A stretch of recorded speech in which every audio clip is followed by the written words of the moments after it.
mamahaling kotse, naka-uniforme, kanyang mga homeboys, naka-convoy,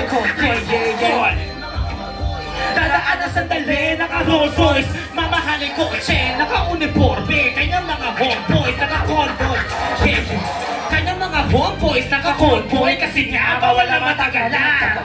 Hoy boy, wag kumarang sa daan, may motor pa dalawa sa harapan na, naki-alupet, bawal kayo na matraffic, pag nakaupo, naka-auto-automatic, pag sila nasa kalsada, bawal na malaki, kaya di nila alam ba tayo nagagalit, tayo na sa EDSA, no pecha, di makakabanas.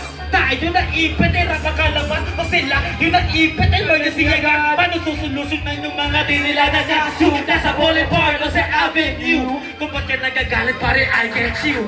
Kahit laging laman ng mga carrot juice, wala silang pakikas na the problem see. Kitabi mga hoy-hoy, dadaan na sa dali, naka-Rolls Royce, mamahaling kotse, naka-uniforme, kanya mga homeboys, naka-convoy. Kitabi mga hoy-hoy, dadaan na sa dali, naka-Rolls Royce, mamahaling kotse, naka-uniforme, kanyang mga homeboys, naka-convoy. Ano ba gusto nyo matamasa? Sagat na kayo sa mga sakana. Ano ba yung angal nyo sa mga kasada? Karapatan nyo lang naman nakamalata, managasa, karapatan na tinutulog para sa yaman pa ng kanilang mga negosyo na kakabobo, monopono, pati panghuli ng mumuro sa mga pondo, sa gala ng mana, ang ginaganyana, kahit saan at pinamadaanan, kaulahan na walang karapatan ng kalahan na magkamapapasya, mga palukana, nilakot sa mata, sa kabuhayan, nagpamatsa-mata, kabagalan na bansa na kayo lang gumagawa, sa tako ng kamalaran, ayaw ang bumabala.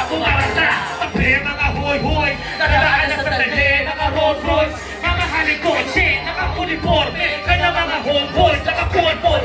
Tabi mga hoy-hoy, dadaan na sa dali, naka-Rolls Royce, mamahaling kotse, naka-uniforme, kanya mga homeboys, naka-convoy. Bro, we with Petro.